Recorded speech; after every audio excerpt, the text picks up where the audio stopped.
Hello साथीहरू सबैजनामा नमस्कार। MP smart क्रिएसनको YouTube च्यानलमा तपाईँहरूलाई हार्दिक स्वागत छ। हाउस वायरिङ सम्बन्धी जानकारीमूलक भिडियोको लागि मेरो च्यानललाई लाइक र सब्स्क्राइब गर्न नभुल्नुहोला। आज म तपाईँहरूलाई एउटा स्विचबाट तीनवटा बल्बलाई कन्ट्रोल गरेर देखाउनेछु।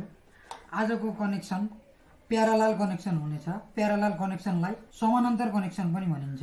मसँग यहाँ 1 mm को तार छ। कालो तार न्युट्रलको लागि प्रयोग हुन्छ, रातो तार फेजको लागि प्रयोग हुन्छ। एउटा वान वाइ स्विच रहेको छ। यही स्विचबाट यो तीनटा होल्डरमा बल्ब बालेर देखाउने छु। सबैभन्दा पहिला बाहिरबाट आएको न्युट्रललाई होल्डरमा लगाएर जोड्नुपर्छ।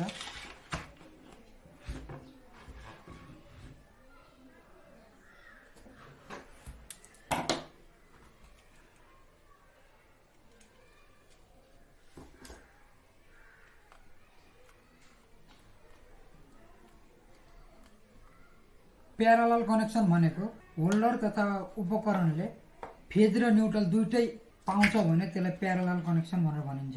यो होल्डरमा न्युट्रल जोडिसकिएको छ। अब बाहिरबाट आएको फेजलाई स्विचको तल्लो टर्मिनलमा जोड्नुपर्छ।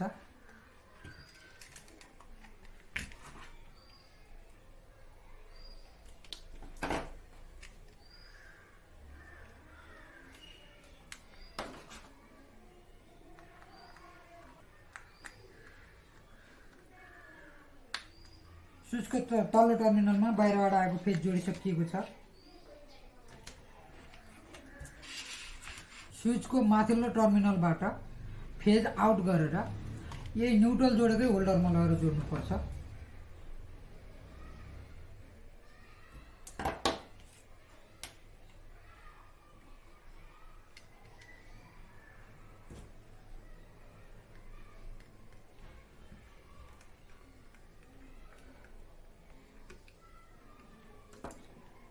यहाँ देख्न सक्नुहुन्छ तल्लोमा फेज इन गरेर माथिल्लोबाट फेज आउट गरेको छु।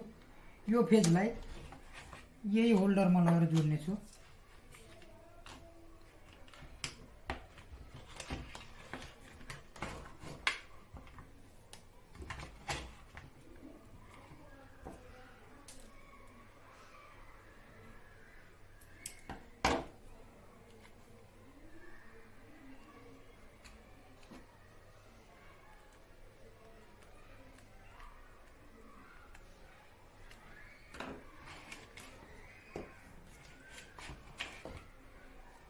देख्न सक्नुहुन्छ यो होल्डरमा फेज र न्युट्रल जोडिसकिएको छ।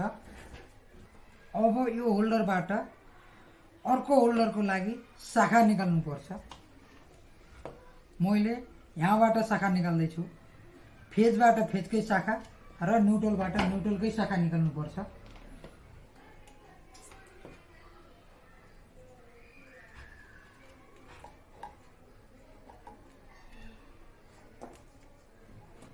देख्न सक्नुहुन्छ यहाँ मैले तार जोडिसकेको छु।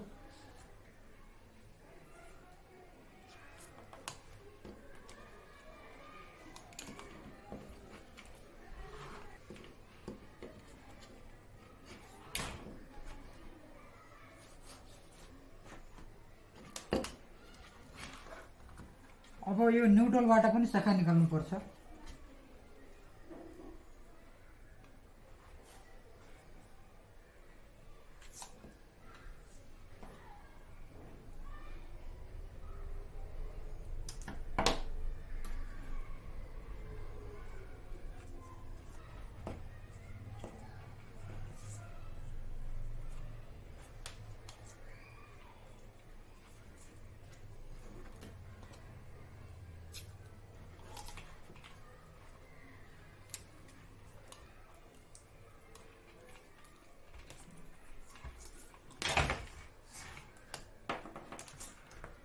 फेज न्युट्रल दुइटैबाट शाखा निकालिसकिएको छ।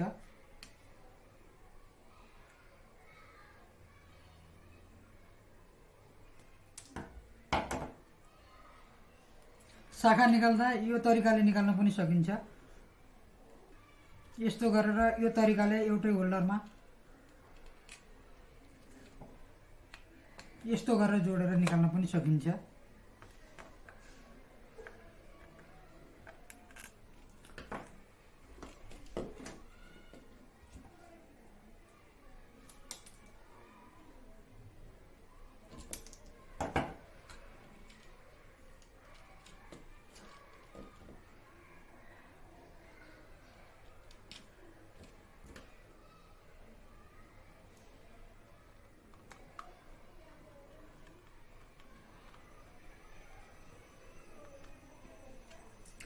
देख्न सक्नुहुन्छ मैले 3वटा होल्डरमा फेज जोडिसकेको छु।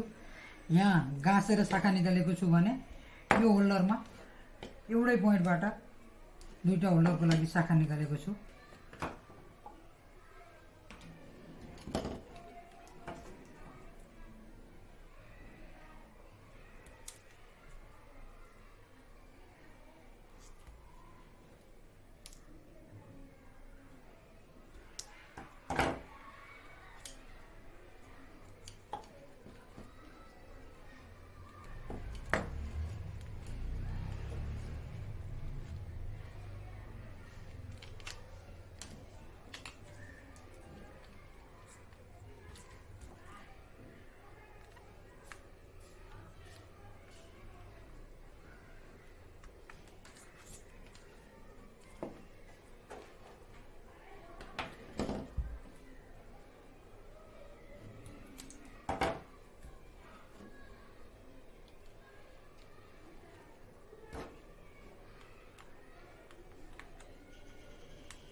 तीनटै होल्डरमा फेज र न्युट्रल जोडिएको छ।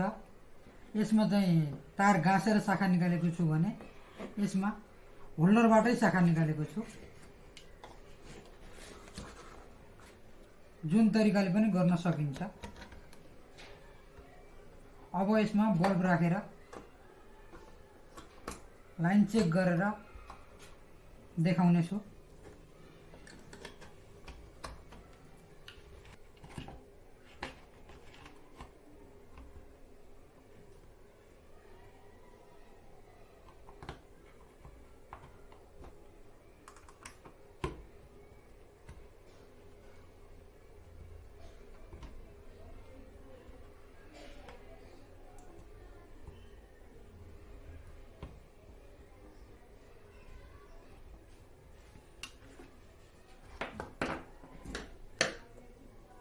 अब म लाइन चेक गर्दैछु।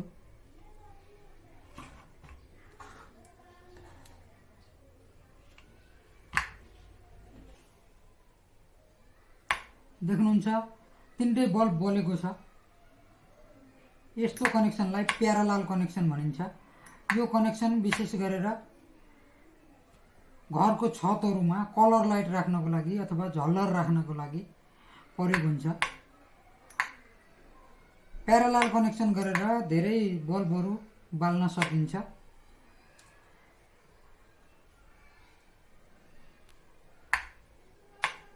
यो कनेक्सनमा एउटा बल्ब झिक्ने हो अथवा बिग्रने हो भने पनि अरू बल्ब बलिराख्छ। किन भन्दा यसको करेन्ट बग्ने बाटो यहाँबाट यो तार हुँदै बग्ने भएको हुनाले सिरिजमा जस्तो समस्या हुँदैन। सिरिजमा एउटा बल्ब निकाल्दिने अथवा बिग्रने हो भने नबल्ने समस्या आउँछ। यसमा चाहिँ बलिराख्छ।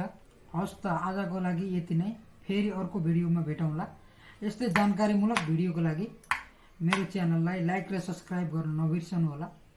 धन्यवाद।